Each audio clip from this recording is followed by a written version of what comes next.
復帰後は上司をはじめ皆さん温かく迎えてくれて、安心して仕事を続けられています。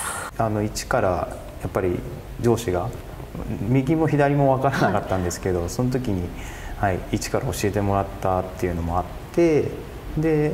基礎がしっかりできて、仕事の楽しみっていうのも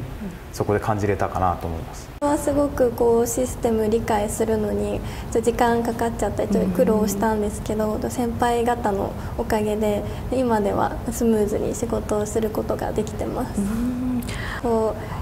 困っていることとかわからないこととかはすごいたくさん助けてもらっていて、もう頼りになる存在ですね。